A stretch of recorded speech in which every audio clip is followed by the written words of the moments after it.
আসসালামু আলাইকুম সবাইকে। ডিজিটাল মার্কেটিং আসলে আমরা কিভাবে করি বা ডিজিটাল মার্কেটিংয়ের কাজগুলো কিভাবে করতে হয় সেটাই আমরা এখন দেখব। তো প্রথমে ডিজিটাল মার্কেটিংয়ের জন্য আমাদের যেটা করতে হয়, ডিফাইন করতে হয় আমাদের টার্গেট অডিয়েন্স এবং গোলস। অর্থাৎ define your goals and target audience. এখন বিষয়টা হচ্ছে এরকম যে আমাদের কিসের গোলস ঠিক করতে হবে, আমাদের মার্কেটিং গোলস ঠিক করতে হবে। এখন মার্কেটিং গোলসটা হচ্ছে যে আমরা কি চাই, আমরা কি আমাদের ব্র্যান্ড অ্যাওয়ারনেস বাড়াতে চাচ্ছি, আমরা কি লিড নিয়ে আসতে চাচ্ছি, নাকি আমরা সেলস বাড়াতে চাচ্ছি। এটা এটা আমাদের ডিফাইন করতে হবে। এক একটি মানে প্রোডাক্টের জন্য বা এক একটা ব্র্যান্ডের জন্য আসলে এই জিনিসটা আলাদা হয়।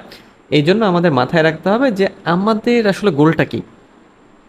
এই জন্য দেখবেন যখন আমরা অ্যাড রান করি তখন কিছু কিছু অ্যাডের মানে কিছু কিছু অ্যাডে এইভাবে আমাদের মানে বলা হয় যে আমাদের অ্যাডের আসলে অবজেক্টিভটা কি, যে ব্র্যান্ড অ্যাওয়ারনেস কি মানে চাচ্ছি কিনা, বা সেলস জেনারেট করতে চাচ্ছি কিনা, বা অ্যাপ ইনস্টল করতে চাই কিনা। মানে ফেসবুক অ্যাডের ক্ষেত্রে স্পেশালি আর কি, অন্য প্ল্যাটফর্মে একই রকম, যে আমাদের গোলসটা কি, সেই গোলস অনুযায়ী আমাদের অ্যাডগুলোকে মানুষের সামনে সেইভাবেই প্রমোট করা হয়। আচ্ছা, then identify your target audience. আমার টার্গেট অডিয়েন্স ঠিক করতে হবে, কারা আমার টার্গেট অডিয়েন্স, আমার মানে প্রোডাক্ট কারা কিনবে, তাদের বয়স কেমন, তাদের লোকেশন কোথায়, তাদের ইন্টারেস্ট কী, তাদের ইনকামটা কেমন। এই জিনিসটা আপনি পাবেন যে প্রোডাক্ট নিয়ে আপনি কাজ করেন, বা যেটা আপনার ব্র্যান্ড ওটা নিয়ে আপনি যখন রিসার্চ করবেন তখনই আপনি বুঝে যাবেন যে আপনার আসলে টার্গেট অডিয়েন্স বা টার্গেট কাস্টমার কারা। ওকে, আচ্ছা, নেক্সট হচ্ছে স্টেপ টুতে build and optimize your website. এরপরে আমরা কী করি, আমাদের ওয়েবসাইটকে ক্রিয়েট করি, মানে বিল্ড করি এবং অপটিমাইজ করি। ওয়ার্ডপ্রেস দিয়ে আমরা ওয়েবসাইট তৈরি করতে পারি, বা শপিফাই দিয়ে বা ওয়েবফ্লো দিয়ে আমরা ওয়েবসাইট তৈরি করতে পারি। এবং ওই ওয়েবসাইটে যে কন্টেন্ট থাকবে সেটাকে এসইও করা, এবং একই সাথে ওয়েবসাইটের এসইও মানে টেকনিক্যাল পার্ট যেটা, সেটা করি আমরা। এবং এই কাজগুলো করার মাধ্যমে আমাদের অনলাইনে একটা প্রেজেন্স আমরা খুব সুন্দরভাবে বিল্ড আপ করতে পারি। আচ্ছা, স্টেপ থ্রিতে create a content marketing strategy. এই যে কন্টেন্ট মার্কেটিং, এটার কথা আপনাদের মনে আছে, এর আগে বলেছিলাম যে কন্টেন্ট মার্কেটিংয়ের কথা। এখন আমরা যখন ওয়েবসাইট তৈরি করে ফেললাম এবং একই সাথে আমাদের এরপরের স্টেপে আমরা সোশ্যাল মিডিয়া মার্কেটিং করব, বা সোশ্যাল মিডিয়া প্রোফাইলগুলো অপটিমাইজ করব। তো আমাদের কি কন্টেন্ট প্রয়োজন, তাই না? সেই কন্টেন্ট ওয়েবসাইটের জন্য হবে, সোশ্যাল মিডিয়ার জন্য হবে, তাই না? তো আমরা কি করি, যে ব্লগ পোস্টের জন্য প্ল্যান করি। যেমন দেখবেন যে আপনি যেটা নিয়ে মানে আগ্রহী ওটা লিখে সার্চ করবেন গুগলে, তখন আপনি দেখবেন ওই রিলেটেড অনেক কিছু আপনি পাবেন। ইমেজ পাবেন, ভিডিও পাবেন, ব্লগ পোস্ট পাবেন, ইবুক পাবেন, তারপরে হচ্ছে যে ইনফোগ্রাফিক্স পাবেন, কেস স্টাডি পাবেন, অনেক কিছু। এখন কন্টেন্ট মার্কেটারদের ক্ষেত্রে তারা কি করে, এই যে ব্লগ পোস্টগুলো, ভিডিওগুলো, ইনফোগ্রাফিক্সগুলো, কেস স্টাডি, এগুলোর প্ল্যান করে যে আচ্ছা ঠিক আছে ঠিক আছে, আমার ব্র্যান্ডকে প্রমোট করার জন্য আমাকে এটা তৈরি করতে হবে এবং আপলোড করতে হবে। আচ্ছা, ইউজ এরপরে এসইও, মানে use SEO and keyword research টুল, যেমন কি গুগল কিওয়ার্ড প্ল্যানার বা সেমরাশ বা এইচরেফস। এগুলোর মাধ্যমে আমরা কি করি, যে আমাদের যে বিজনেস বা আমাদের যে প্রোডাক্ট, ওই প্রোডাক্ট আসলে কি লিখে সার্চ করে মানুষ, মানে আমাদের মানে মূল উদ্দেশ্যটা কি আসলে মানুষের সামনে পৌঁছানো, তাই না? যাতে মানুষ আমাদের সম্পর্কে জানে বা কোনো কিছু কেনে, তাই না? আচ্ছা, নেক্সট হচ্ছে লিভারেজ সোশ্যাল মিডিয়া মার্কেটিং। এই জিনিসটা একটু আগেও বলে দিয়েছি যে আমরা ওয়েবসাইট তৈরি করার পাশাপাশি আমাদের সোশ্যাল মিডিয়া প্রেজেন্সও তৈরি করব। এর মাধ্যমে কি হবে, অডিয়েন্সরা আমাদের সাথে কানেক্টেড থাকবে। এবং যেহেতু সোশ্যাল মিডিয়া ব্যবহার করাটা সহজ এবং মানুষ ম্যাক্সিমাম টাইম এখন সোশ্যাল মিডিয়া চালায়।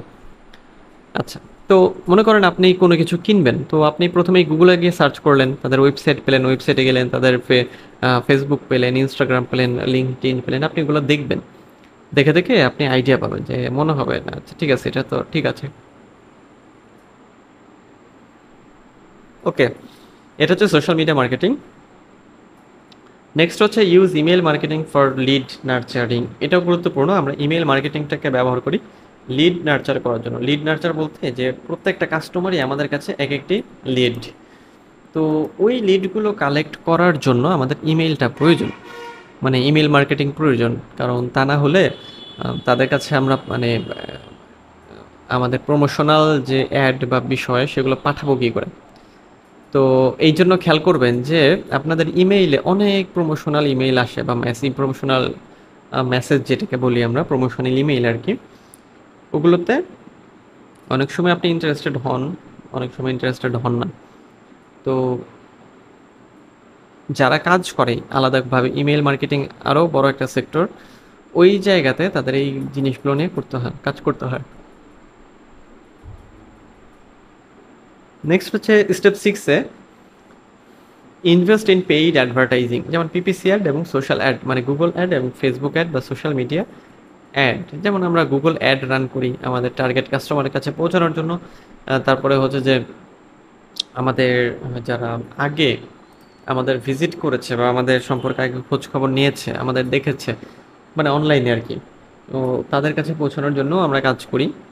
টার্গেটেড অ্যাড রান করতে পারি, রিটার্গেটিং করতে পারি, এবি টেস্টিং করি আমরা। যেমন হচ্ছে যে কোনটি ভালো পারফর্ম করে, মানে কোন ইমেজ, কোন হেডলাইন, কোন ক্যাপশন, এই জন্য। আচ্ছা, তো এটা হচ্ছে ইনভেস্ট ইন পেইড অ্যাডভার্টাইজিং। তার মানে আমরা টাকা খরচ করব, সার্চ ইঞ্জিনকে টাকা দিব এবং সোশ্যাল মিডিয়াকে টাকা দেব আমাদের টার্গেট কাস্টমারের কাছে পৌঁছানোর জন্য। নেক্সট হচ্ছে ট্র্যাক অ্যান্ড অ্যানালাইজ পারফরমেন্স। এবং স্টেপ 7-এ আমরা কী করি, কন্টিনিউয়াসলি আমাদের পারফরমেন্সটাকে ট্র্যাক করি এবং অ্যানালাইজ করি। যেমন আমরা গুগল অ্যানালিটিক্স ব্যবহার করি আমাদের ওয়েবসাইটের জন্য, ফেসবুক পিক্সেল ব্যবহার করি আমাদের ফেসবুক পেজের জন্য, বা ফেসবুক পেজের সাথে ওয়েবসাইটকে যখন আমরা কানেক্ট করে ফেলি ফেসবুক পিক্সেল দিয়ে, তখন পিক্সেল থেকেও আমরা ইনফরমেশন নিতে পারি আমাদের ওয়েবসাইটে কারা এসেছে। এরপর তাদেরকে আবার আমরা অ্যাড চালানোর সময় টার্গেট করতে পারি। আচ্ছা, তারপরে এসইও পারফরমেন্স মনিটর করি, যেমন এইচরেফস বা সেমরাশ দিয়ে।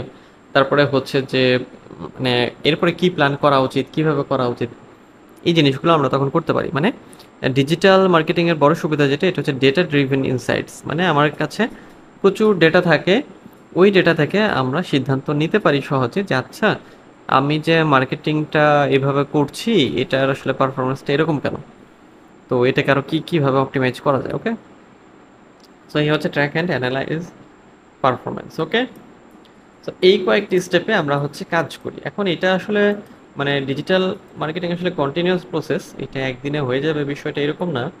সময় দিতে হবে আপনাকে, সময় দিয়ে খুব প্ল্যান করে স্ট্র্যাটেজি নিয়ে ওয়েল রিসার্চড মার্কেটিং করতে হবে, দেন আপনি ভালো রেজাল্ট পাবেন।